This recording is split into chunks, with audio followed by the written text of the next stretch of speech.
What you label this? You label the Suplex City Chat special. Yep. WWE. Okay, give it a good name.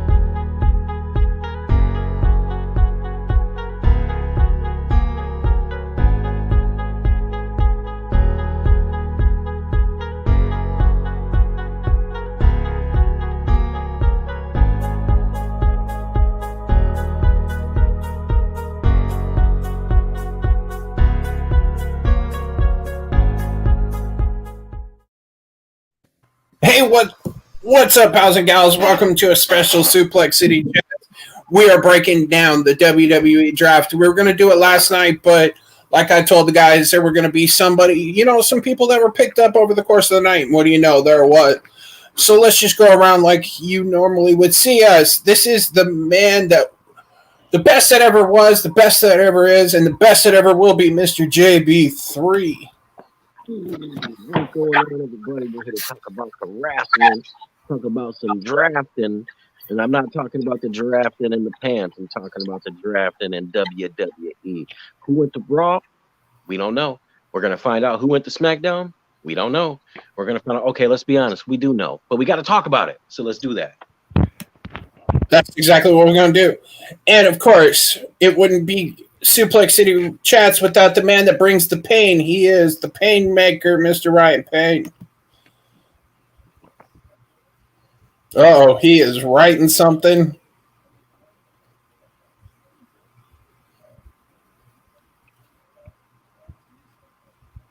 I wouldn't put that because SCU might sue us all, but that's okay. Really, after calling me what you called me, you're gonna say that? Well, I get. At this point, WWE can suck my balls. So I'm with so many WWE references in this episode because WWE sucks. Woo! Holy shit! Coming out with that fire talk. This man, ladies and gentlemen, he is the leader of the Darker Order. I use my left hand for him because W might say twice. He is so evil. He is Dose. You know what? It was a rough week of a draft, but I actually really enjoyed Raw. So let's talk about the wrestling. And the Paynemaker has obviously never seen the New York Jets draft. Wow, what in the fuck is going on? This man, ladies and gentlemen, he is infamous around all parts. Sometimes he's away in Alaska or Argentina or even Antarctica doing evil things. But tonight, he is the villain of Suplex City. Hey, what's the crack? Yes, it's Lockdown Blanche here, the villain himself. We're going to talk about the draft. We're not talking about wrestling. We're saving that shit for Thursday. So, yeah, let's start talking about this draft. Well, let's do it then. All right, gentlemen. So I figured we'll do it like this. I will read out the 22 names that were pulled for Raw and then the men's tag team / factions because, well, Raw only has men's factions. So we'll discuss that first. First, their first two picks, Friday and Monday, were Drew McIntyre, the WWE champion. There's a go figure moment. And the Fiend Bray Wyatt. The rest they have. I was gonna say Bobby Lashley, but we'll save that till we get to the end. R-Truth, AJ Styles, Randy Orton, Braun Strowman, Matt Riddle. I like that pick personally. Jeff Hardy, Keith Lee, Ricochet, Elias, Sheamus, Garza, Humberto Carrillo, Drew Gulak, Tucker, Dabba-Kato, Titus O'Neil, Akira Tozawa, Riddick Moss, Arturo Ruas, and Erica the Viking Raiders. The factions they pulled were the New Day, the Hurt Business, Miz and Morrison, Retribution, and Lucha House Party, which were Kalisto. Oh, no. Lindsay Dorado and Grand Metalik. Grand Metalik, thank you. Guys, so they just pulled about 35 guys there. What do y'all think? You got to call a name, brother. All right, brother. Then you go, Villian. All right. Well, first, there's not factions. They're not stables. They're tag teams because New Day is missing Big E. So there's only two stables that got drafted to Raw. That's the Hurt Business and Retribution, which is weird that you would draft a team that's supposed to come in and be like the NWO 2002 Poison. So I don't get that shit at all. Yeah, yeah, this draft was weird. Overall, the whole draft was weird because we wanted fresh. Well, I wanted fresh feuds, and it seems like people that were feuding with them with other people were both drafted the same fucking show. So we didn't get the Fox executives like cheering when they got a draft pick this year. I guess after 1 year they're like, oh, who gives a fuck about WWE?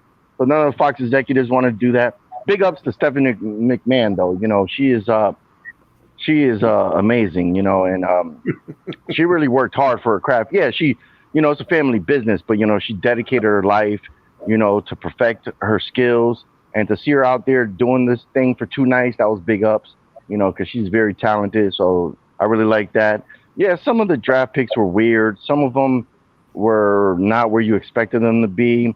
Some of the people from Raw was kind of like, I mean, they got a little top heavy. Well, AJ Styles, I thought that was great. Especially what he said. Like a lot of the stuff they said was after the shows where they really talked their shit. And he said something about Seth Rollins, which I thought was really cool. Randy Orton actually tweeted, I think, something to him about his hat that said legend. So I thought that was actually awesome. I don't really do tweets, but I seen it on Facebook. So I thought that was cool. Elias coming back, I thought that was big ups. We haven't seen him in a while. He's kind of fell out of people's minds. So to see Elias back, I thought that was freaking awesome. Sheamus being on Raw, I think that might pump some blood into him. Him and I can see him and Drew, having a couple nice feud. They're both big hitters, both tall guys, muscular guys. But then after that, it's kind of like, I mean, Braun Strowman is there. After he got bitched out by fucking Roman Reigns, what do you expect him to do on SmackDown? Nothing. So now he's on Raw. Maybe he'll dominate on Raw on the ground. Maybe he can win the 24/7 title and reign there, I guess. Everybody else is kind of mid-card, cruiserweight kind of guys. I don't even know who Riddick Moss is. I honestly don't know who the fuck that guy is. So, whatever. Yeah, I honestly don't even know who that is. So, yeah, it doesn't, when you say that they drafted like 45 guys, when you really look at it for the singles, it still seems like it's, but that's their roster, I guess. They really haven't built people up. So it's still the same people from like 5 years ago that are going to be in the top. Nobody has really elevated up, and that's the problem with WWE because nobody has really moved up in the last 5 years. So, these guys are pretty much the same place they were 5 years ago. So I don't know. It looks good, I guess, for the men's because I don't want to keep talking. I know I talked for almost 2 minutes now. I'm going to let the other guys talk. But yeah, for the men's overall, they still got the United States Championship there. So those titles didn't switch. I thought maybe those titles would have switched. But I guess you can't do that with Bobby Lashley since he's with a Hurt Business. But yeah, that's my overall thought. I mean, the Fiend's there, so I guess, that's interesting. I don't really see who the feud would because a lot of these guys came from SmackDown. We'll have to wait and see. But yeah, that's my overall thoughts on the Raw thing. So I'll let you send it to another guy, brother. All right, brother. Real quick, I want to touch on something you said. The Fiend coming over. Now I really suspect at Hell in a Cell, Drew is dropping that title to Randy Orton, and we're going to see Randy Orton in the Fiend for the WWE title. Well, then Randy Orton could just do what Goldberg did, hit him with 3 RKO and send that fucking bum back to the mid card. All right, JB3, how about you? Because I know you got some. You're Mr. Tag Team here, so very interesting. So I'm okay. So I want to specifically bring up one thing. As far as the whole draft goes, Villian talked about a lot of good things about the draft on Raw from an overall standpoint. I want to kind of look at something specific that I thought I kind of liked the execution. I'm not a fan of the decision or the booking, if you want to call it that. But it was the Street Profits and the New Day. So on SmackDown, out of nowhere, Xavier Woods comes back. Yes, super excited and happy for him to be back. He comes back. They get a tag team title shot. They win the SmackDown tag titles and immediately get drafted to Raw. So everybody's like, "Whoa!" So they're on Raw now, right? SmackDown tag team champions on Raw. So we're thinking, okay, what are they going to do? So they go over there, and then the Raw champions got drafted to SmackDown. So you were thinking, okay, we got a little deal here. Are we going to see a match? Are we going to see? A lot of people are upset because they didn't have some big 20-minute like unification match of some sort that like figured out how to swap the belts. But for some reason, because it was the Street Profits and because it was the New Day and how charismatic they are, I actually was pretty decently okay with what they did with the swap. I'm not that big of a fan of the Adam Pearce guy too much. He just pops up and he's like, "All right, well, cool, we're gonna do it." I would, if I was like some kind of a booker or even even just being the fan that I am, you put it on paper. That's the stupidest idea you could even possibly think of. Like, why don't you just not have them have titles and draft them? Like, you literally put the titles on them and draft them immediately. It's going to be confusing to find out if like are the New Day like 10-time champs now? Because did that end their SmackDown reign and begin their new Raw title reign? And all of a sudden, the Street Profits. It's confusing, but I got to give credit to the Street Profits and to the New Day for their delivery of it, because their delivery of it was great. And then when the other tag team came in, and Xavier was "I will take thine foot and shoveth it." Like, that was, I missed Xavier Woods, and that was the biggest point for me because I love him. You know, Woods looks fucking jacked. Have you noticed when people go away lately, when they come back, they just look fucking yoked? Like, Woods looks massive. Like, when he was standing next to Kofi, it's like, damn, huh? Where the hell you been? Anyways, Dose, how about you? What did you think of the Raw's acquisitions, you could say? Yeah, all right. Let's talk about the positive first. I think that Raw is definitely richer. I think SmackDown is definitely poorer. Raw's tag team division, I think, got at least potentially materially stronger with the New Day, the Hurt Business. You have several combinations of tag teams you could have there. The Miz and John Morrison, if in fact they stay a team, though I personally believe that Miz leaving Jomo out there to get killed 2 weeks in a row was going to cause something, though I have my own little hope that leads to John Morrison and Ricochet reuniting and having a little Lucha Underground magic as a team. Retribution, who knows who's going to be in Retribution, but there's at least one team possibility there in Lucha House Party. Also, Eric has surgery, so when Ivar comes back and Eric is better, there's at least one more tag team there. I have mixed feelings about the Sheamus pick. I liked what he was doing on SmackDown. He sort of had the role of being the bully heel, but he was losing, feuds to their bigger guys, though he was still beating guys like Shorty G, who I know a lot of people would like to elevate, but he lost a feud to Big E, and that was the important one. But yeah, Sheamus could blow off a month or two with Drew McIntyre, and they could have some TV matches and one or two pay-per-views. That's sort of like the Celt against Celt, the Brogue kick against the Claymore kick. And if this Drew experiment doesn't work, I think they could be an interesting sort of mismatch, almost matching tag team, if that makes sense.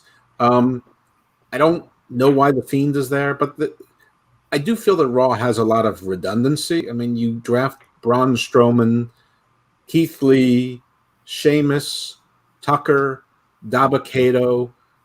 They're all sort of like the same guy. I mean, they're all sort of like big bruisers. I mean, I know we don't really know what Dabba-Kato can do, and I feel like Tucker's just going to become the big jobber, which maybe that's okay. It just sort of seems preordained. I like Drew Gulak, sort of, but this whole 24/7 title nonsense thing, obviously it's not going to end. It's obviously going to be Drew Gulak, R-Truth, and Tozawa as long as we can foresee. I'm interested to see Arturo Ruas, but I'm a little bit suspicious that Ruas and Dabba-Kato being drafted to Raw simply just means the Raw Underground is going to come back. Maybe they'll make modifications to it. It has promise, but it's been unfulfilled promise, largely in my view anyway. Riddick Moss, I understand, has a bad Achilles, so I don't know if he can work through that or if he's got to take time off. So there's a couple people here who are injured. The women's draft, I think, was fine. I mean, I think Naomi benefits from the change. I don't know that it matters where Lacey Evans is. I think it's good to get Nikki Cross away from Bailey, but she's still near Alexa. I don't know if that's necessary or not. Then you have a couple of, a tale of two similar people, Peyton and Lana, although people think Peyton's gotten better, and she has, I guess, but not that good. I don't know. Charlotte, of course, coming back was her and Asuka are a big deal. I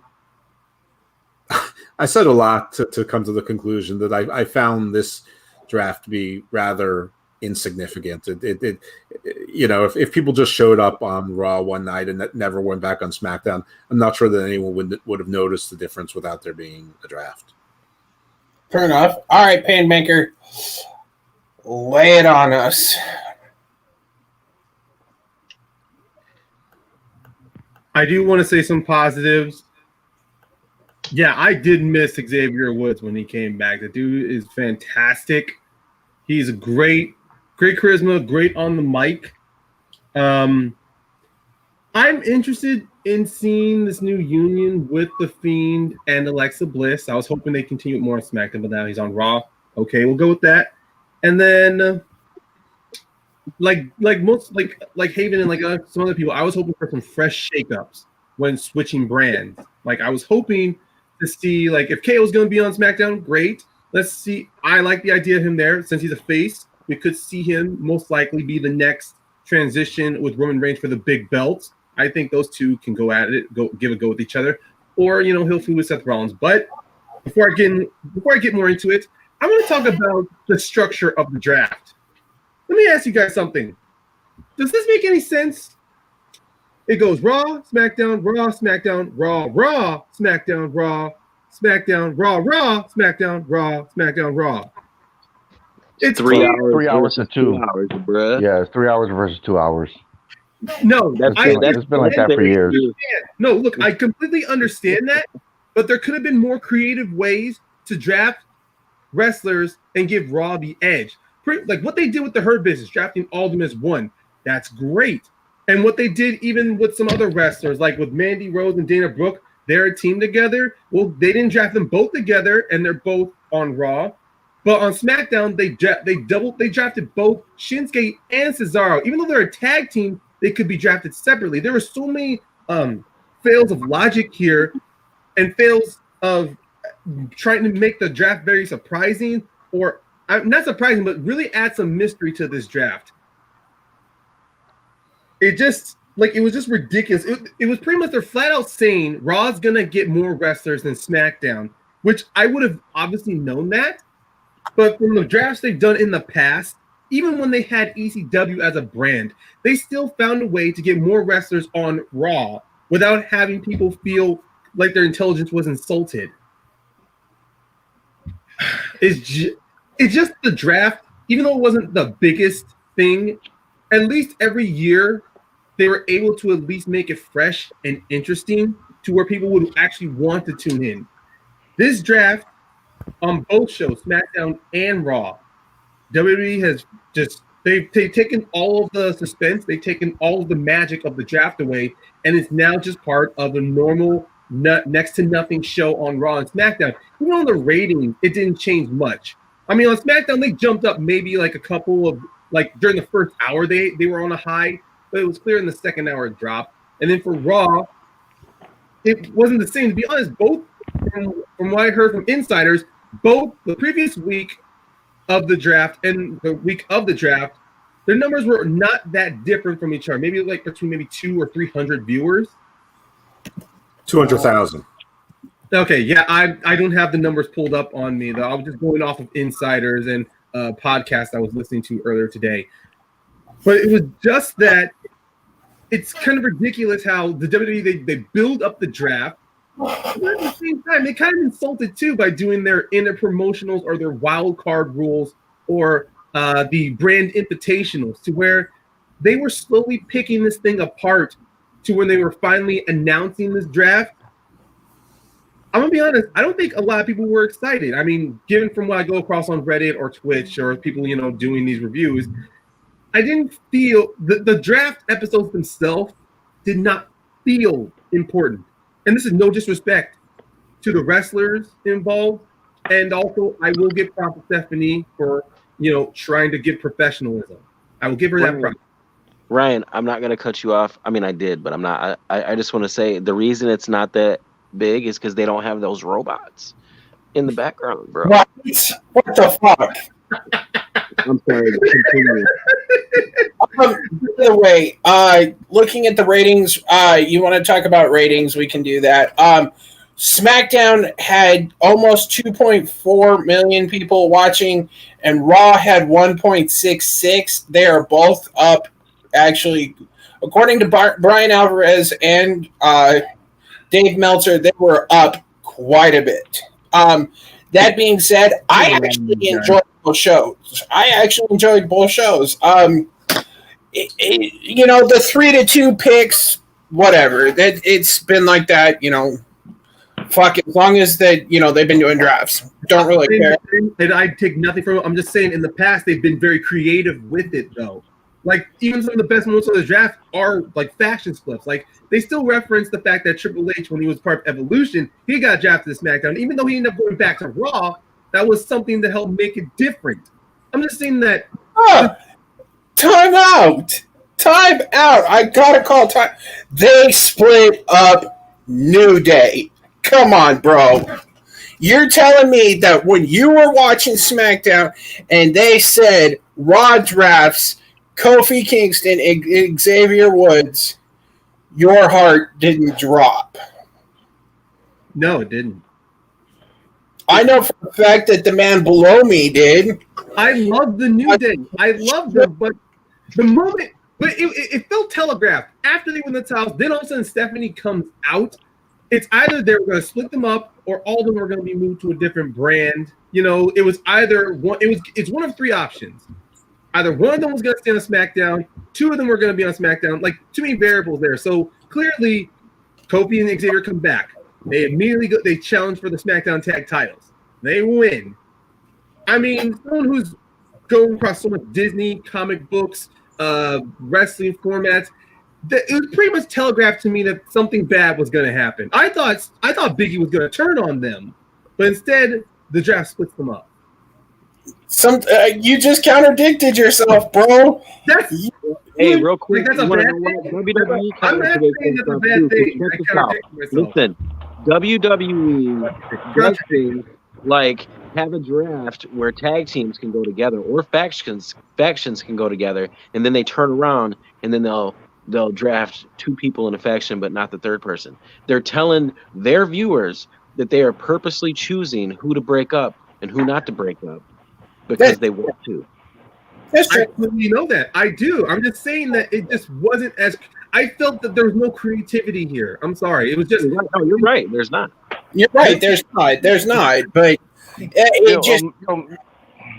Yo, Matt, you gonna take control of this shit, bro? Because just go ahead. This shit already.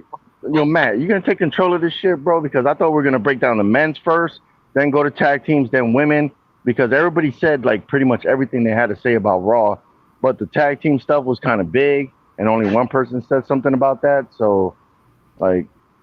Well, what do you want to talk about when it comes to tag team? Well, we were going to talk about. I thought one of the big highlights was going to be talking about the tag team title switch, and I think everybody has an opinion on that. Oh well, then let's talk about it. Let's talk about it. We got we had New Day. Fuck it, we'll talk about a little bit of this week. We had New Day come back, like we talked about. Went to the ring and they won the SmackDown titles, and then they were drafted to Raw. I don't give a shit about that. I just want to talk about the title switch.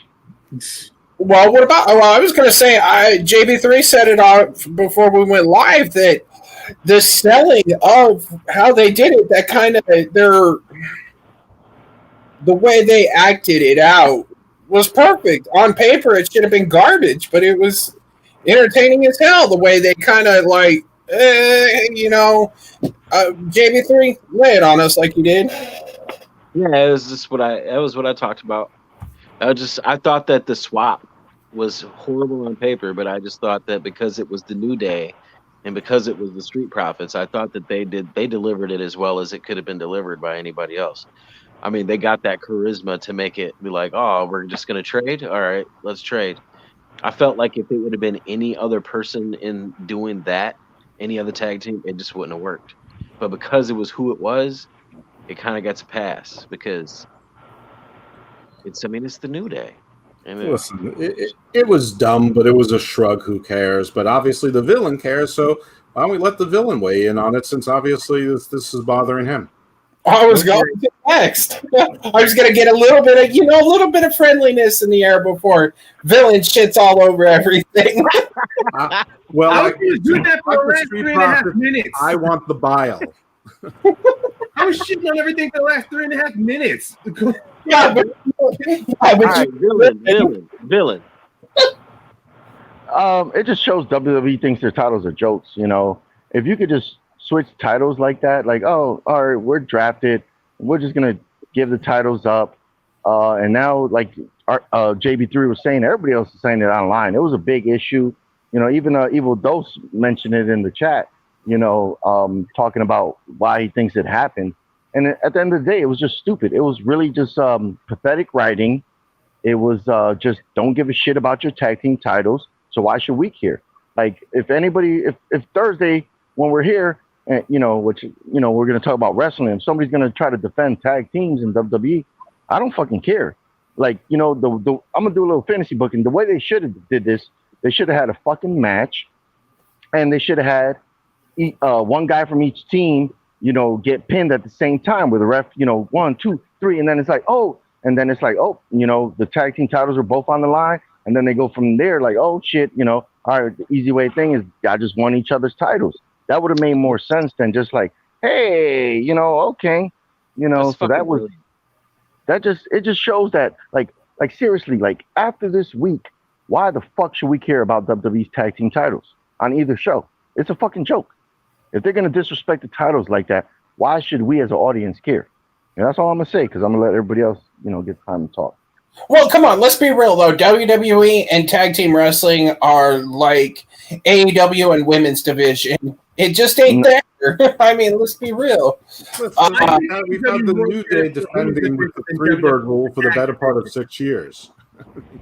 I give AEW more credit with the women's division because at least they're trying. WWE don't look like they are trying. It's like a kid learning it's like a 5-year-old learning to ride a two-wheeler after the two will go off. They fail 3 times and that's it. They're done. With AEW, at least they're trying to get back on that bike and find something that works. With WWE, it's just more of like, oh, I can't get it right the first 3 times. Screw it. I'm going to break this bicycle and then go away and play with my toys. That's what it feels like. Vince McMahon just feels like a toddler that can't figure out how to get he's just pounding a square into a round hole, and it pisses me off. Okay. Well, I actually consulted with WWE corporate earlier in the day, and I confirmed that because Adam Pearce presided over the event, and he is a WWE official with no actual defined title, with no defined authority, but he did have apparent authority to do so. And because the chief marketing officer, Stephanie McMahon, was on premises, the number 2 most influential CMO, female CMO in the world, suck it, chief branding officer Brandy. It was accepted by her omission of objection. So it was tacitly accepted by the highest levels of the corporation that it was done. So it is completely kosher, and it meets all the laws of man, beast, and sports entertainment. Oh, wait, shit. Bullshit. Bullshit. Well, I'm glad we all agree on something. All right, Jets, let's move over to the women's division, shall we? Because the women's tag teams and the women's division are basically all just a bunch of mismatches. We had Asuka obviously staying, Charlotte Flair, which means she's returning soon to become the Omni Flair. No, JB3, I set him up for something, but he didn't take it. Disappointed in you, brother. Naomi, Alexa Bliss, which if The Fiend was brought over, that doesn't surprise me. Lacey Evans, Nikki Cross, Peyton Royce, Lana, Shayna Baszler, and Nia Jax, Mandy Rose, and Dana Brooke. It's pretty weak, as in the people, it'd be kind of like we've got like 3 pegs for 1 hole sort of thing. But I think it kind of, in the mix-up in the people that are there, is good for Asuka because, she's got other people to compete with. We may actually get a Shayna Baszler versus Asuka for the championship. Yeah. We could see Shayna Baszler choke out Charlotte, whatever. I'm okay with this. You've got your jobbers, Lana. I hate to say it, but Nikki Cross could become one. Dana Brooke. But I'm afraid Nikki Cross going on to Raw. I mean, as much as I got a little tired of her fighting Bayley over and over and over again, at least they had some interest in her on SmackDown as a wrestler. But I do feel with her going to Raw, it's going to be like with Lana, like with Dana Brooke. She's going to be treated like a jobber, like lower card, to where she's just going to have nothing but a menial feud with Alexa Bliss, which I thought was building to something on SmackDown, honestly. Because they were actually treating that with respect over there. I mean, yes, it was hokey at times, but you can at least tell that they were trying to build something between the two of them. And what makes you think that they won't hear? I mean, the fact that Alexa Bliss and The Fiend both took out Andrade and Zelina Vega, which means that story could officially continue. But if you look at that match, Andrade, I'm going to break. We'll talk about the wrestling later. But if you looked how they treated the Iconics breakup, to where immediately they wrestle each other, and then 2 weeks later, they're like, "Oh, we're not a team, but we're still friends," and then they're feuding with each other on main event. That's what worries me, and especially what they just did with this past Friday with Sasha and Bayley. It worries me. I'm not saying it's going to be the best feud. I'm not saying that, but I'm just saying that. I want to interject with something what you said real quick, though. Billie Kay was also drafted to SmackDown, so they officially split them up, so that is gone, bro. Technically, they were already split as a tag team. They just said they're still friends. So, well, technically, they were already splitting up. It's just with Billie Kay on SmackDown, it's official she and Peyton are just not going to be fighting each other anymore. That's all. But other than that, some of the other draft picks that were there, I think with to be honest, the one draft pick that kind of that has a little interested is Lacey Evans on Raw, because I mean I'm just looking at looking at them all again on Raw. I mean Alexa Bliss, she's not going to be going for the main belt. She's not going for the belt. I mean she's just not for the time being. Nikki Cross, pretty sure she might be cannon fodder for Alexa and then to Asuka.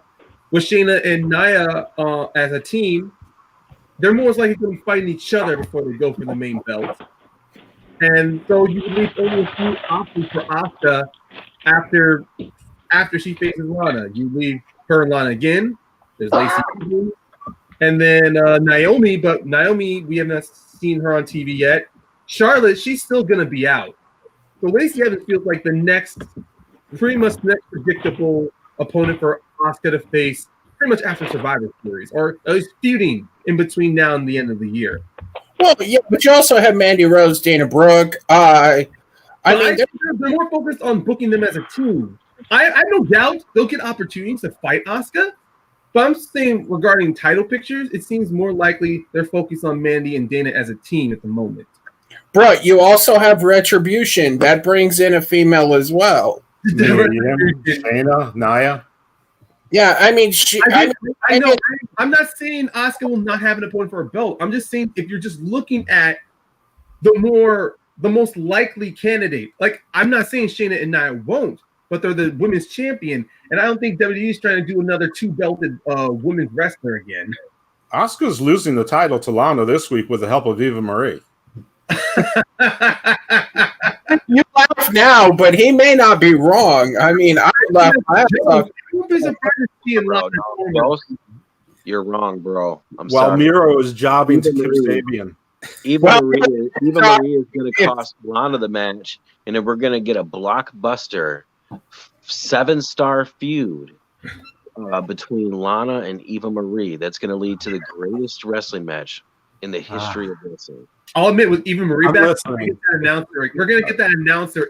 Whatever you're selling, I'm buying. I'm just telling you that Lana's going to get that championship just to fuck her husband over as he is selling for Kip Sabian.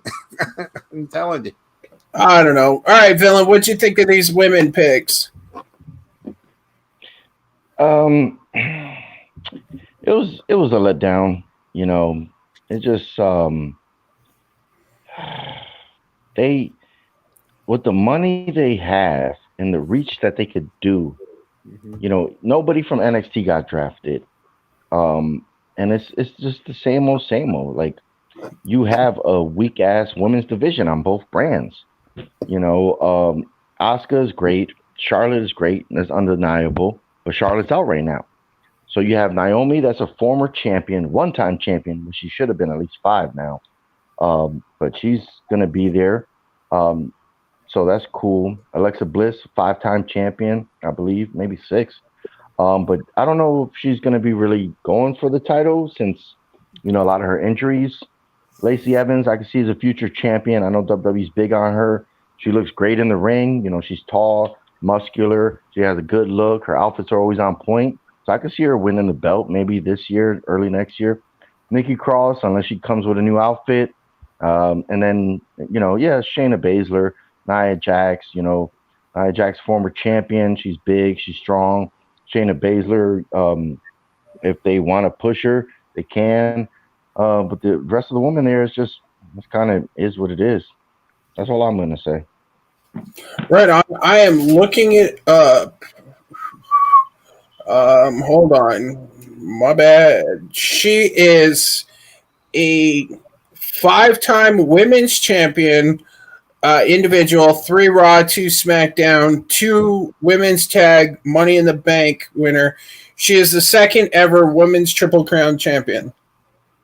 Yeah, Alexa, Alexa's got a resume under her, so she, especially with this, I think that this whole pairing with the Fiend could bring out a whole new run in Alexa.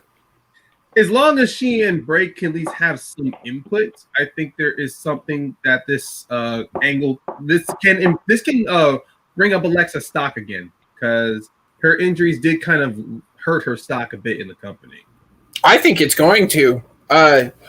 JB3, how about you, brother? Well, I'm kind of on the same page as the Villain. I'm not too impressed.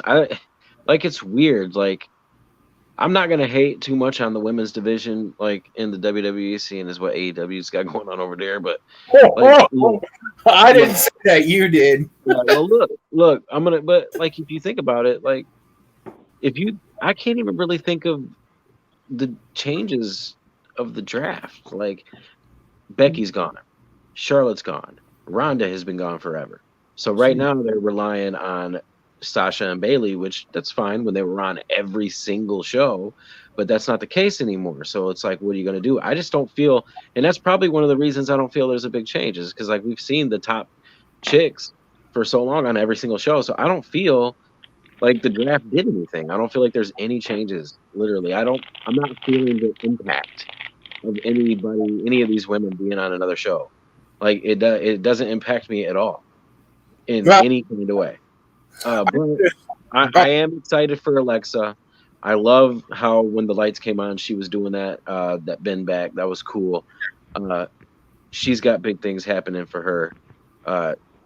Hopefully Naomi does too, because I think Naomi has gotten. I don't know if it's because the Usos and the law stuff are happening, but for some reason she's kind of like not really been focused on. Raw would be a great time for her to restart and refocus. She had thyroid surgery 2 weeks ago.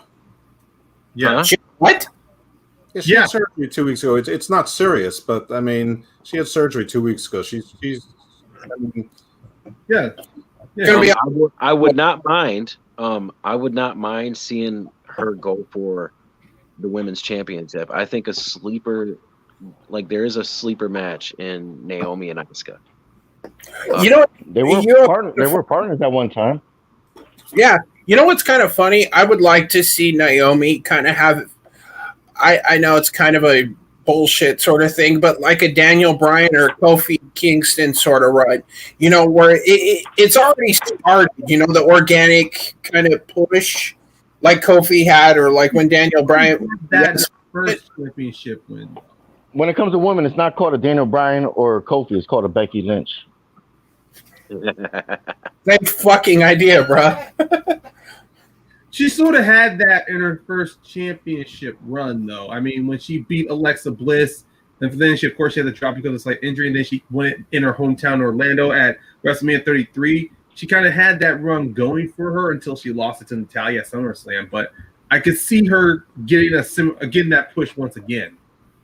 I mean, they could start it. They could start it at Royal Rumble and run through Elimination Chamber right into Mania. I'm afraid at Royal Rumble they're trying to turn her into the female Kofi, unfortunately. Yeah, but we also pluck women out of NXT. Also, Taya Valkyrie's contract is going to run out with Impact pretty soon, and she'll be joining her husband. And there's another name out there. Nobody's going to be happy about it, but at some point, somebody's going to be hiring Tessa Blanchard. Yeah, I knew you were going to say that. I don't mind that. I think Tessa Blanchard would fit perfectly in the women in either one. She's a terrible person. Well, she is, but if anybody would have got drafted from NXT for me for the women's side, it should have been Shotzi Blackheart.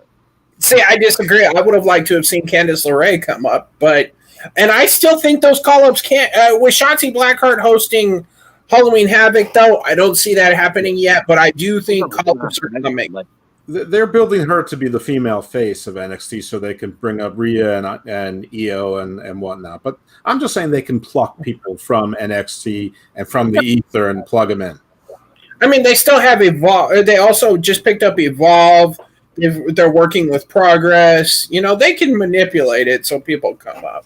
So, it was kind of shoddy. All right, guys, let's continue with guys, shall we? Let's go to the Blue Brand. Friday Night SmackDown.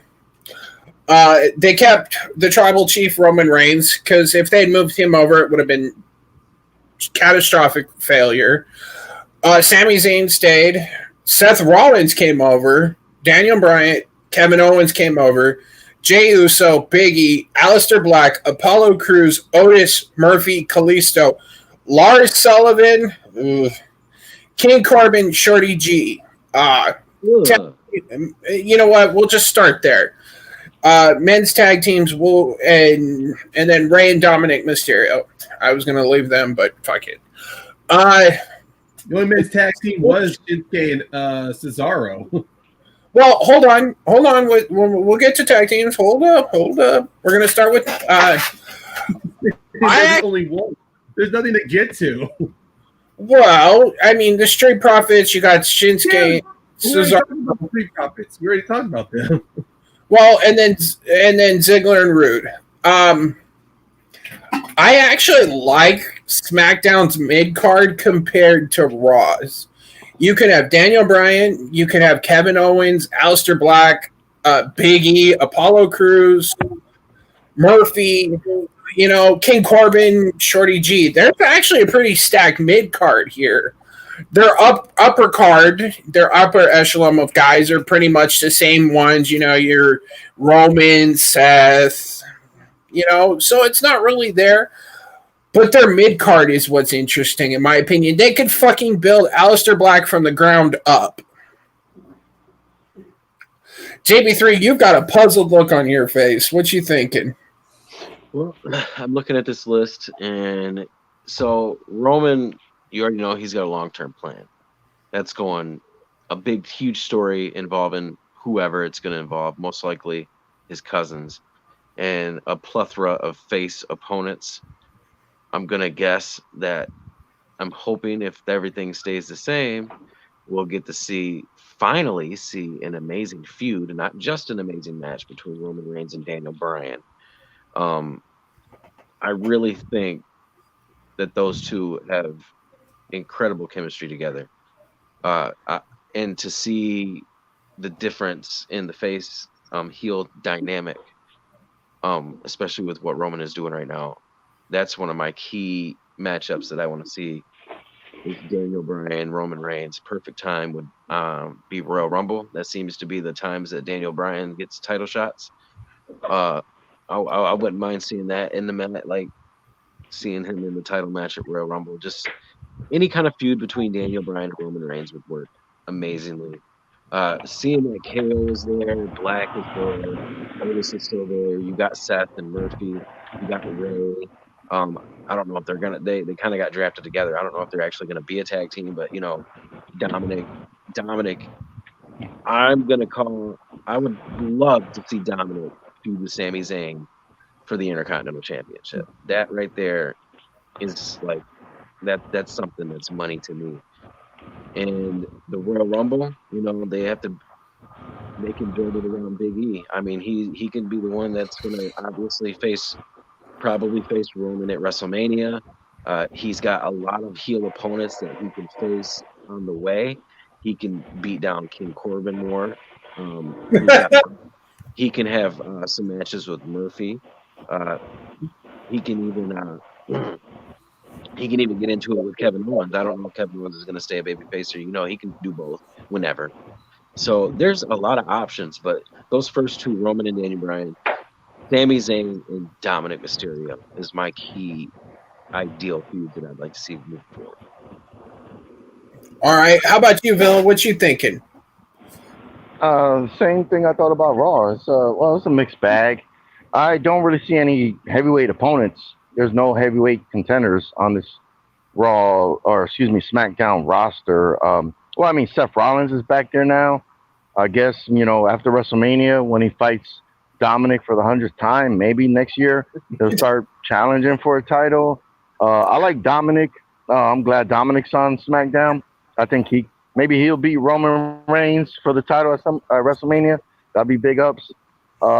Kevin Owens and Aleister Black being drafted on the same brand, I didn't like that at all. I think the feud should have ended, but I guess it's going to continue. So, yeah, we got that. Murphy, it makes no sense, man. They just literally drafted every feud from Raw to SmackDown.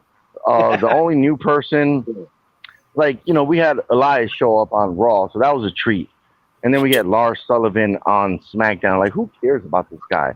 Like, the way this roster is, I'm guessing he's going to be wrestling Kalisto maybe 20 times in a row to get the winning streak. And I guess Shorty G, because there's really nobody else for him to wrestle. It don't make no damn sense. They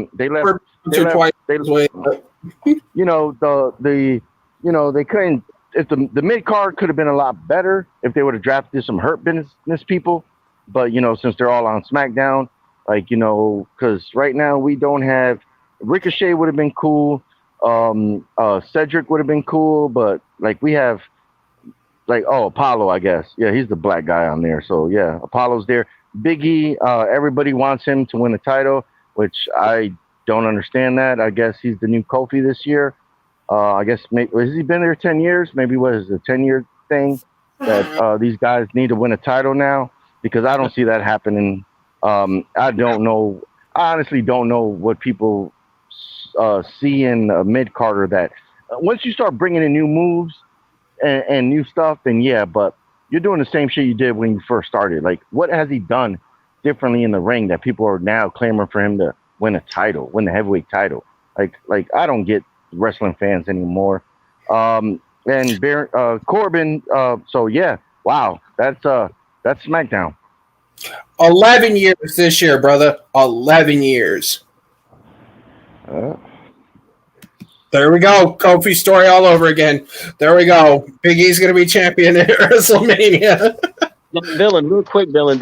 They still have time to do all the things that you just said that they needed to do with Big E. They can still, I mean, if it's WrestleMania you're talking now, they could build him up if they did the things that you just said. If they gave him some new moves, some new things, and they built him up, it's possible that it could work.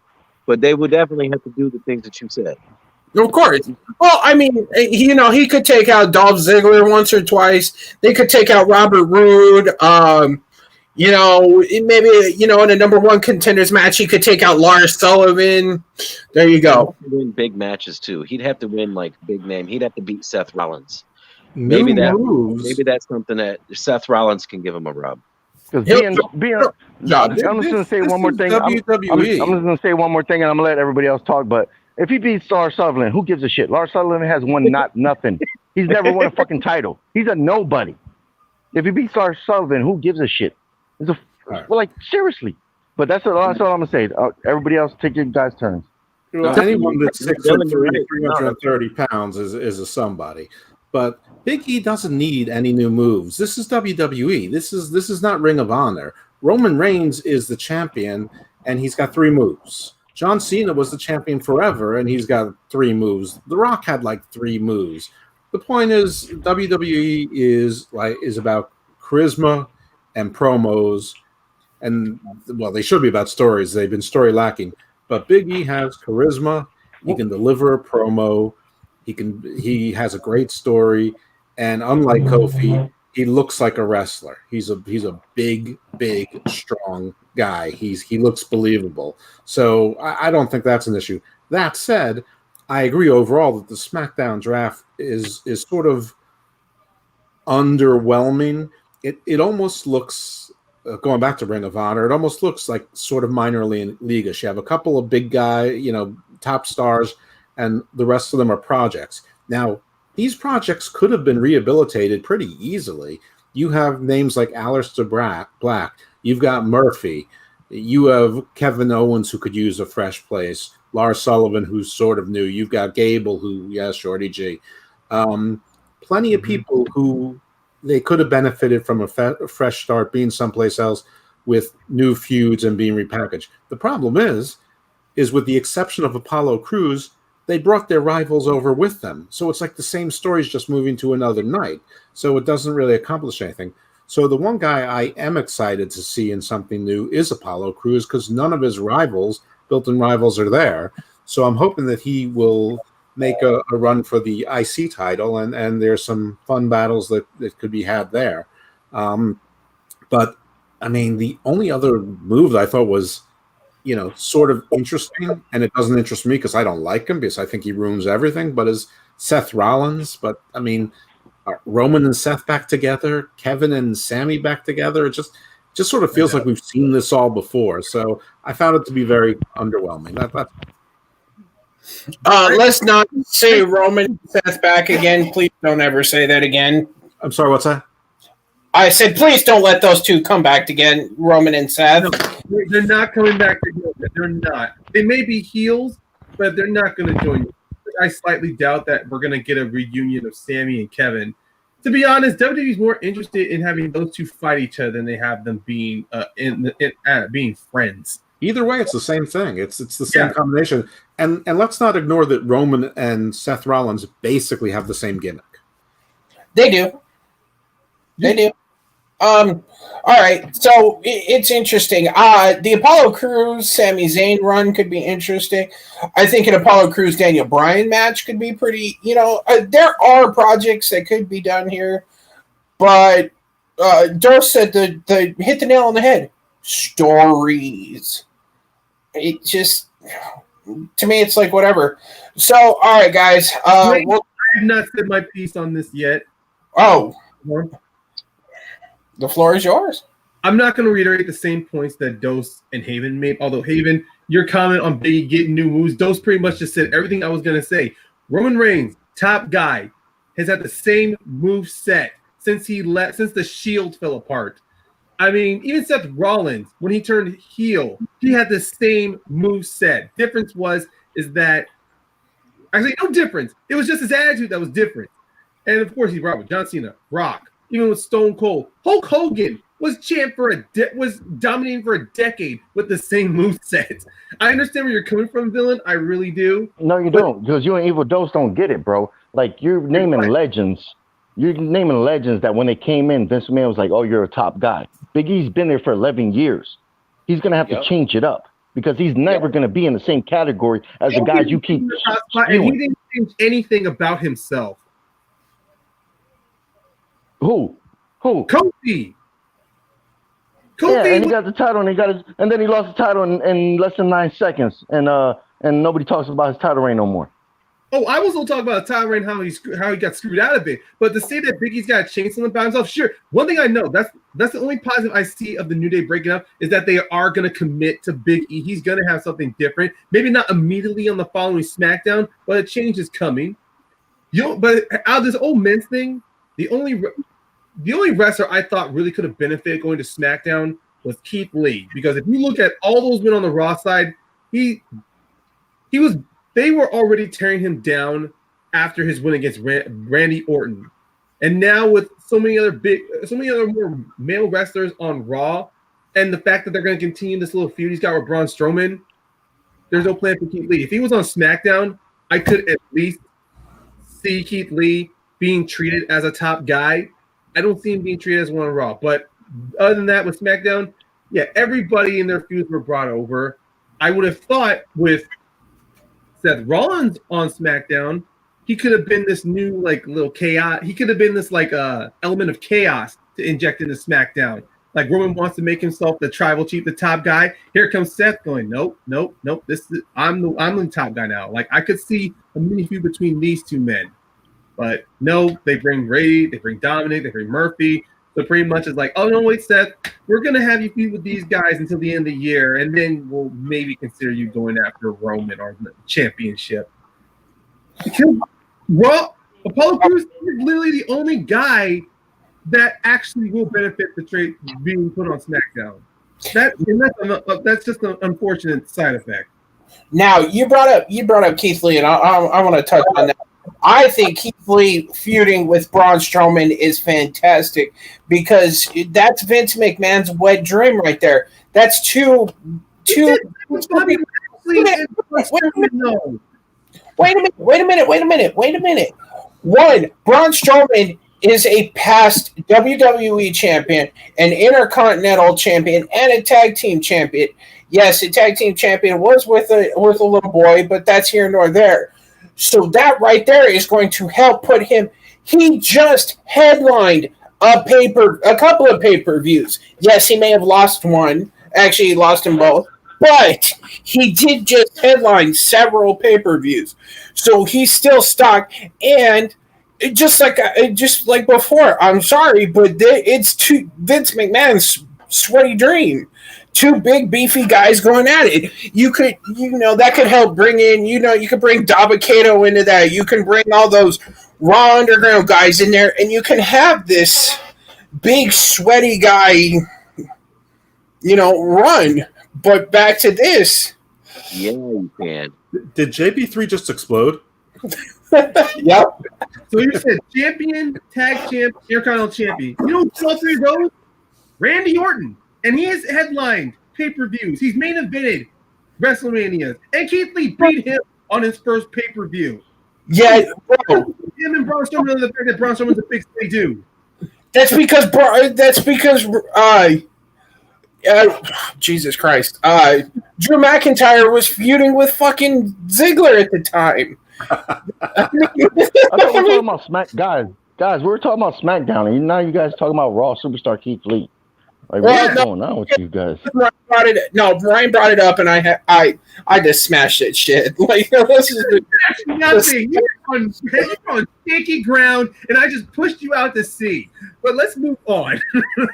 No, you failed that one. I bet Dose agrees with mine. Well, one of my favorite superhero shows. You failed this argument, and just like Vince McMahon, you failed this show. You failed this draft. Let's just talk about what else. Get the fuck out.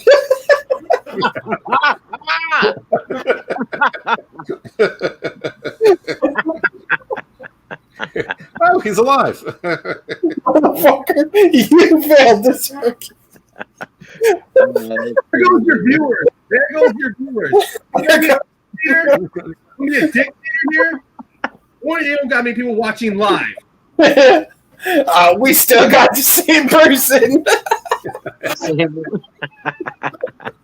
That's what you call big dick attitude. I just dropped that shit in your face. No. But all right. I can shove so much shit up your ass, man, before you even get. That's what she said. That's what she said, bro. No, all right. That's not what she said. That's what she took. All right. Women's. All right. So we've talked about that. This hurts to talk about. The women's division. We have the Riot Squad. There's your women's tag division. I mean, that's straight up it. And then the women's actual singles. You got Bayley and Sasha. The person that I think 1,000% got something out of this draft, Bianca Belair, Carmella, Natalia, Billie Kay, Tamina, and Zelina Vega. Bianca needs to be in the game. I think Bianca Belair is pretty much the only person that really benefited from this draft. I think that everyone benefited when she got put on SmackDown. She's probably the brightest star of all the women right now, and I'm sorry that I just took it over, but I kind of just took it over just like she does. But no, seriously, like there's a lot of decent talent when it comes to the women. Now, SmackDown, they might not have got a lot of them, but I tell you what, they got Bianca Belair, and Bianca Belair. That's my pick to win the women's Royal Rumble. That you call Sasha out too. She's got all of it, and I have a known history of saying that she's the best wrestler in the world as far as women go. Maybe even realize that. They don't realize that. Maybe even not even. She makes everyone look good. Bianca and Sasha would be absolutely fireworks. They could. And I don't know. I wouldn't mind seeing all kinds of craziness. Bayley, all kinds of craziness when it comes to Bianca. When it comes to the rest, though, I mean, Carmella, you got the Riot Squad, which that's fine. It's not really exciting. But one thing I will say about the Riot Squad is that Ruby Riott, she has experience from wrestling indies, from going from involved for Evolve. She has the wrestling experience. The problem is just they're not, taking advantage of it. She could be kind of like what Thunder Rosa is trying to be in AEW. She's trying to be a locker room leader, and she's trying to bring in her experience to help elevate the division. If they use Ruby Riott to help work with some of the greener women's wrestlers, just like I think with Sasha, she can give them great matches too. But they keep relegating her to 2 to 3 minute or 5 minute matches to where she either wins through DQ or she gets squashed. The word you're looking for, Ryan, is jobber. Dose. Yeah, that's why I didn't say it. That's what she is. I don't have too much to add to this. I mean, it's a pretty thin roster. I agree that Bianca Belair is the standout pick in this one. I mean, I hate to overlook Bayley and Sasha, but they've had basically the entire last year or so sort of to themselves. I think that this is probably a landing spot for Sonya Deville when she's ready to come back to work and she could do a surprise entry and then, attack someone. Mickie James could go there and be the veteran that's challenging. So, I mean, SmackDown is the 2-hour show, so, you only really need to have one women's match. I do hate that there's only 3 women's tag teams, period. I'm not even sure that NXT has any solid women's tag teams, but whatever. I talk about it all the time. I have nothing really to add on this. I feel the same way about the men's tag team, so I cede my time to people who feel more strongly about these 2 topics. Villian, you're up. Yeah, there's really nothing special about this division. Both divisions are lacking. I said it before, and I'll say it again. With the money they have and the resources, they should have the best women's division of all time, especially in the year 2020. From 2020 to 2030, they should have every great women's wrestler under contract, and they don't. Bianca Belair is she is the breath of fresh air because she's had maybe 2 matches on Raw since she's got moved up from NXT. So she's exciting, and I think the hidden gem is going to be Selena Vega. If they let her wrestle more and get some wins, I think her and Bianca could be on the trajectory to probably capture the title. But yeah, that's about it. Oh, I could see Bianca maybe being the one to take the belt off of Bayley. All right. Well, 2 more little topics to discuss. The people that were left in the pools that weren't selected were Andrade and Mickie James. Yeah.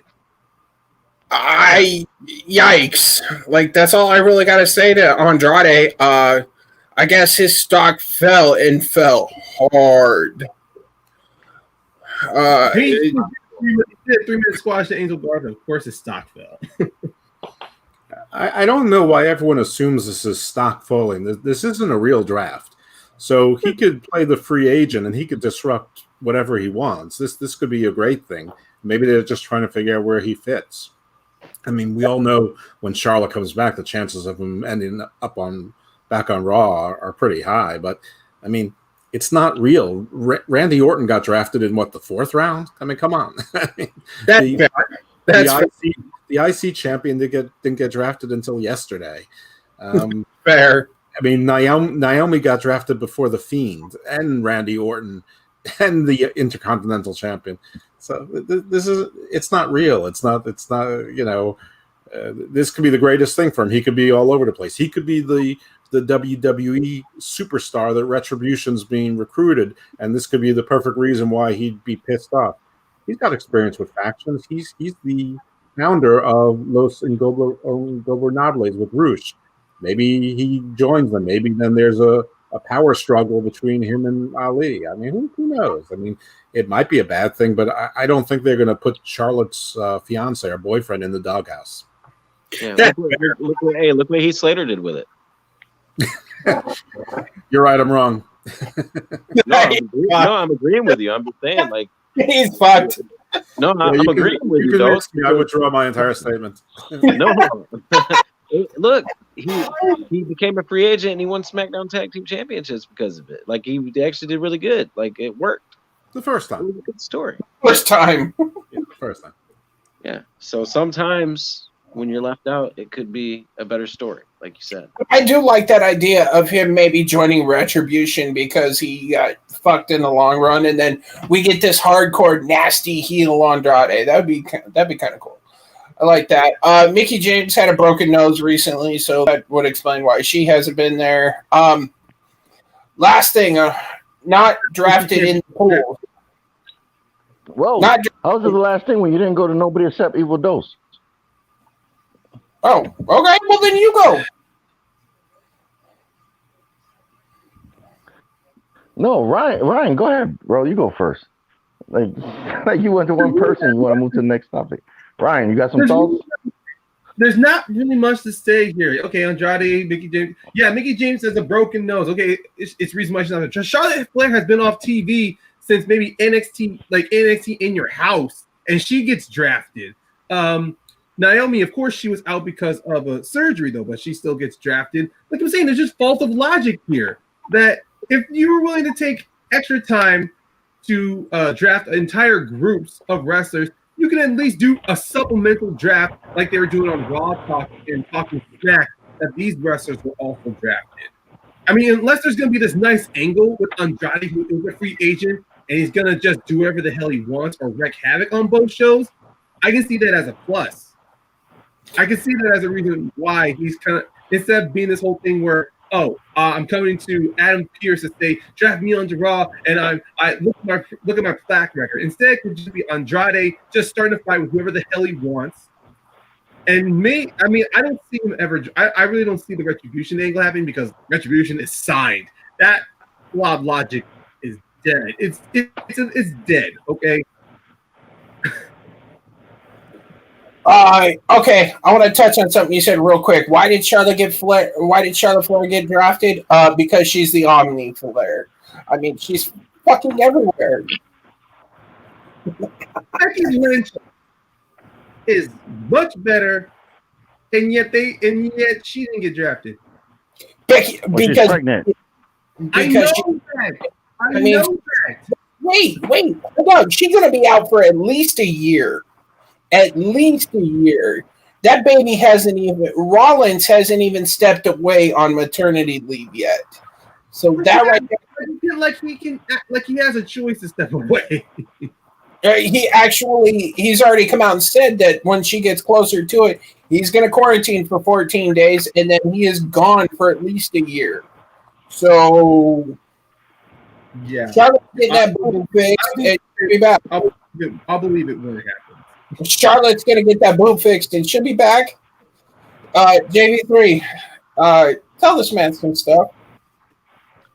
I mean, there's not much left to say. I mean, I don't know. There's one thing that Doe said. It's not something you want to say, but it's like WWE have already turned all their drafts into a joke. So whether or not someone gets left off or whether or not they don't, it's almost just like they're going to eventually do something with them or they're not. And we know that certain circumstances are going to dictate what they do. It's a cycle. It's a cycle. But, hopefully the WWE can see something in people and they can make the right decisions. I mean, it's all you got left.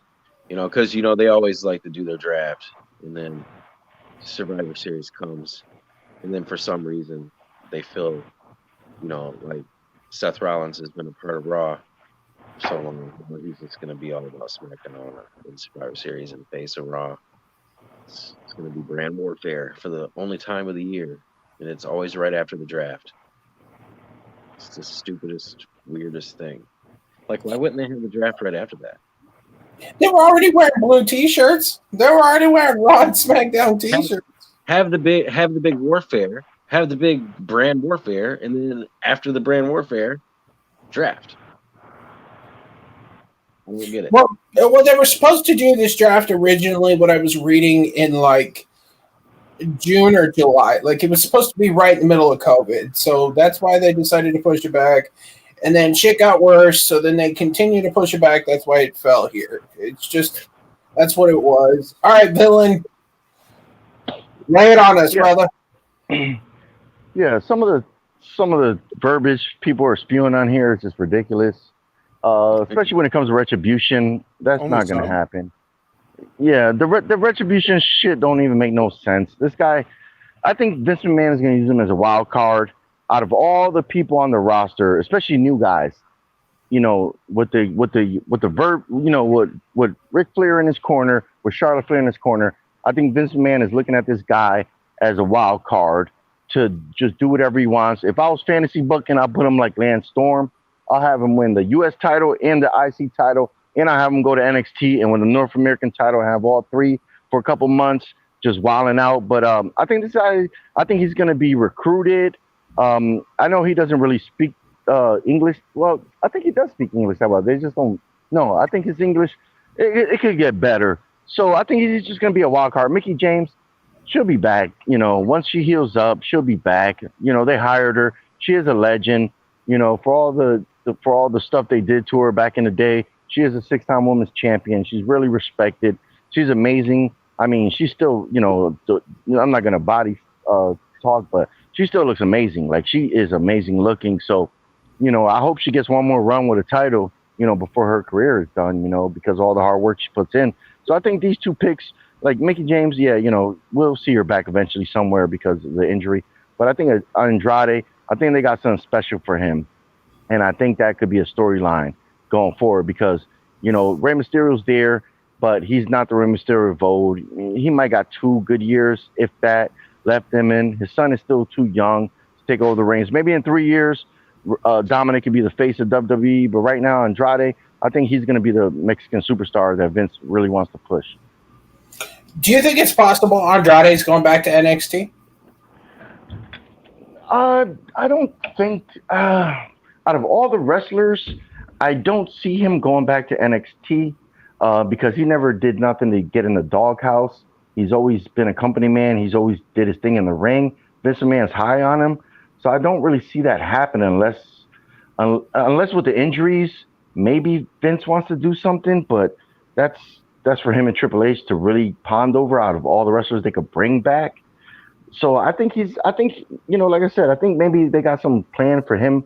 If he's the only one that's not drafted, I think he's going to be a wild card, and they can use that on on Raw and SmackDown as a storyline going forward. And that's how you do a wrestling correspondence, gentlemen. Oh, all right. I like it. So last thing we'll talk about real quick. People not in the draft pools. As previously stated, Becky Lynch, Jimmy Uso, Ivar the Viking Raiders, Sonya Deville, Edge, Jinder Mahal, Samoa Joe, Mojo Rawley, The Forgotten Sons, Bo Dallas, Big Show, John Cena, Bill Goldberg, Ronda Rousey, and The Undertaker. These are just people, most of them, that are injured prone or want too much money. Or pregnant. Or pregnant or being, threatened to be, taken and killed. John Cena and The Undertaker are retired. John Cena might wrestle again, but that dude's retired. Well, John Cena is not under contract, so he couldn't be drafted. Neither is somebody else I forgot to put on here was Brock Lesnar. Well, he's also not under contract. Bill Goldberg is he's on retainer for 2 matches a year. And he's finished 2. Yeah, we don't know what Ronda Rousey's status is. The Undertaker is when he comes. I think he's on a Legends contract. The Forgotten Sons, we forgot about. Samoa Joe's a commentator. Edge, we don't know about.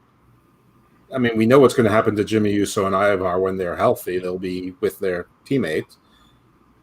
Or at least we think we do. Jinder Mahal is the only one, and Mojo Rawley are the only ones that are questions, and I don't really care what the answers are. So, yeah, Becky Lynch just popped, so or fixing to pop eventually. So that's going to take out Seth Rollins. So well, you can't plan around a new mother. I mean, you don't know what's going to happen. Exactly. And just like Seth Rollins has said several times, as soon as it gets close to it, he's going to quarantine and he's going to be by your side. And WWE are going to pay them all whatever they want. Well, sure, that they've got their minimum downside. I mean, they both have minimum guarantees. I just hope that Seth loses his feud to Murphy before he goes off on there, because Murphy is actually someone I think that has a lot of potential. If they just treated him like Pac, they could have, Pac. That's fair. All right, JB3, what do you think? Wrap this shit up. What was the question? What did you think of these people not getting drafted? Any kind of surprise names in there that kind of caught you off guard? No surprises. I mean, they typically have the the folks that ain't that popular. I think if I would have any kind of hopes, I guess, like you said, the tag team guys are going to go back with the tag team guys. It's an unpopular decision, but I'm really interested to see what Jinder Mahal does when he comes back. Really? You want to see another Jinder Mahal Universal Championship run? Well, it wasn't the Universal, it was the WWE title. But I'll tell you this, I don't know. I just know that he had something. What they did with him was completely unnecessary, even though they had an agenda. It doesn't matter now. But yeah, we ain't going back to Saudi Arabia for a while. But his hard work was there, and you could see it. So I think there's something there, and it'd be cool if he came back. And I'm not saying, I mean, I guess, whatever, if he came back and had that match with Drew like he was supposed to and lose, he's a former WWE champion. It could make sense. Maybe open champion for a former champion or something, and he comes back, he gets a title shot. It's a decent match. He loses, they hug, whatever. Maybe he can even have a short-term feud. It don't matter. But after that, he won't win. I think that they had something with that heel character, and they could do something else with him. So, like, I know that this is kind of off the cuff, but I'll just say this one last thing. I honestly think that year that he was the champion, if they would have just swapped the WWE Championship and the United States Championship feuds that year, everything would have been perfectly fine. Because it was AJ Styles and like Kevin Owens or something. I can't remember the exact year, but if they would have swapped those two titles and it was Jinder Mahal doing the US title and it was AJ Styles and him doing the WWE title, it was so perfect. Then he wouldn't have had that about him, and then he'd be the US champion. He could play that as a gimmick. But that's a whole nother story. I want to see what they're gonna do with him when he comes back. You know what, JB3? I think we can all say that we want your smoke. Yeah, we want the smoke. We want your smoke, because I don't know what the hell that was about. That was the longest speech on Jinder Mahal I think I've ever heard, and the most positive speech on Jinder Mahal. Send them some roses and chocolates too. I'm giving them his rose right now. Don't hinder the gender. Hey, JB3, I have a question for you. What does that Jinder take taste like? Look, you can't deny the man's hard work. He turned his whole life around, and he came hard. It's not his fault that the WWE decided to make him the WWE champion. He said yes. Anybody else would have done the same thing. And he did everything in his ability to make everything make it work. He did that down with some Jinder ale. You know what I'm saying? Should he have been the champion? No, never. Of course amazing. Not. This is the best TV I think I've ever seen. All right, Villian, you can't hate on him more than you hate on the WWE for that. We got our viewers back. JB3, you're not wrong. He did put in the work, and I mean, going from 3MB to what he did, I mean, he could have, and it's just, I'm sorry, but you put that gold around your waist, you're going to get more money. So it's without Vince McMahon came and said, look, we're trying to make a bunch of money. This is what we're going to do. He went, okay, because that's his fucking job. Your boss tells you what you're going to do. You're going to do it. Hey, no other jobber would have been able to take it that far. Barry Horowitz would have never been able to take it that far. The Brooklyn Brawler would have never been able to take it that far. Never. Jinder Mahal, because he was a jobber when that happened. That's what he was. I know. I've seen that. I've seen that Adam Bompier list too. I've seen that too. How he would have booked it too.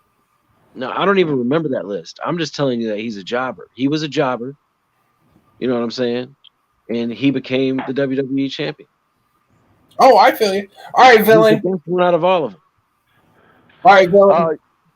Yeah, I agree with everything Evil Dose said. He hit the nail on the head. A lot of those guys are retired. A lot of those guys are not under contract. And then, I got to give a shout out. The only one I'm looking forward to is Jinder Mahal. I mean, Goldberg, yeah, he'll come back. Maybe he'll beat Drew or Randy Orton. He's never faced Randy Orton one-on-one for a title. So he could probably take the title off Randy Orton, hold it for a couple of months. Maybe he loses back to The Fiend, to do his 2 match, for the next year. I can see that as a possibility, especially on Raw. They don't really need him on SmackDown. But Jinder, everybody talks shit about Jinder, but Kofi won the title, didn't do shit with the title, and then lost it. He's never winning it back. They both had him out about the same amount of time with the title. Everybody's clamoring for Big E to win the title. What is he going to do? The same shit Jinder Mahal did, be a one-and-done heavyweight champion. So Jinder got the title. He's in the record books. And, yeah, he's big and jacked. Like you guys keep saying about Big E. Oh, he's big and jacked. Yeah, man, that dude's short as shit. Like, and Keith Lee's short, too. Like, both of these guys are not giants. They look big because the rest of the roster is cruiserweights, So, yeah, if Jinder comes back, and then fucks shit up, wins another title, I'll be happy, He could talk on the mic. Maybe he gets better on the mic. Everybody's clamoring for fucking Mustafa Ali. Oh, my God. Oh, I can't wait for him to do something. That dude hasn't done shit. He's never won a cruiserweight title. He's a fucking cruiserweight dude. He's never won another. He's never held anything. But everybody's happy now. Oh, he's down with Retribution. He's the leader. Like, who gives a fuck?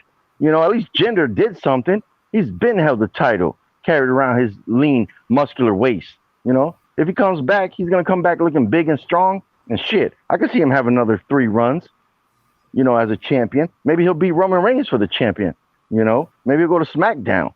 I'm down with Jinder Mahal. Y'all sleeping. Maybe because he's Canadian Indian, I don't know. Maybe y'all racist, but I'm down with it. Yeah, I said it. You know what? We should all end this song by doing a Bollywood dance. I'm down with that. I'll play the song right now. I got that shit on my PlayStation. That's one of the songs I stay listening to.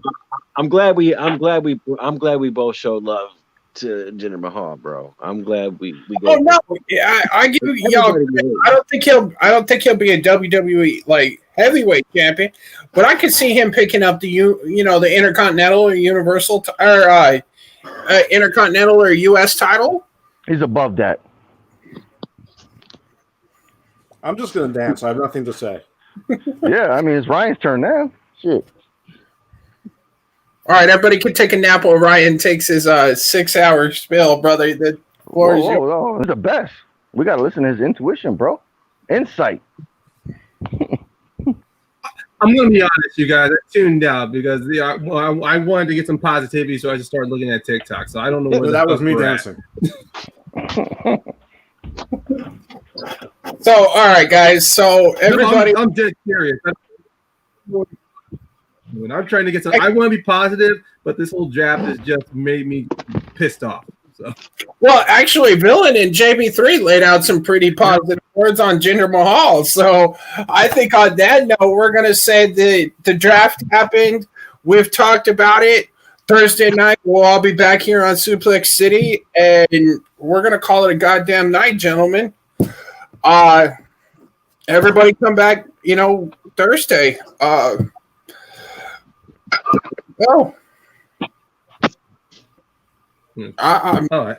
JB3, I guess you want to plug your stuff real quick?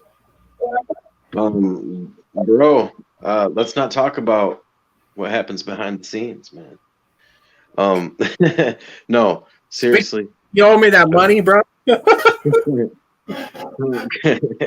Combat Wrestling Trivia, Nerd Entertainment Network, YouTube. Check it out. All right, Paynemaker, lay out your stuff. Nah, I'm good. No, I mean, I'll be here on Suplex Six Chats as on Thursdays. Other than that, yeah, I'm good. I figured you'd want to lay down your new podcast, but all right. Villian, tell the people about Joe. Yeah, it's everybody knows what it is if they're watching this now. But yeah, you can find us on Facebook, Jack of All Trivia. And of course on YouTube, Jack of All Trivia. We have different divisions for different type of trivia matches you want to have. And of course, here every Thursday, Suplex City Chats, brother. All righty. And Mr. Evil Dose, tell the good people about the Darker Order. We're very dark, as you can see. Can a YouTube show be canceled? Because I'm not sure if we'll be back on Thursday. Assuming it's not, I'll see you here on Thursdays for Suplex City Chats. Check out my podcast, Garden of Doom. I think you'll like it. If you listen to it at 1.5 speed, you can get in and out for less than an hour. That's it. I don't feel strongly about plugging anything. I'm still basking in the glory of the ginger speeches. We're on point tonight. Yeah, definitely. Thursday night, Suplex City, 10 Pacific. Pacific, 10 Eastern, 7 Pacific. Come back here. Don't forget to like, comment, subscribe on everything. All right, ladies and gentlemen, that was our breakdown of the draft.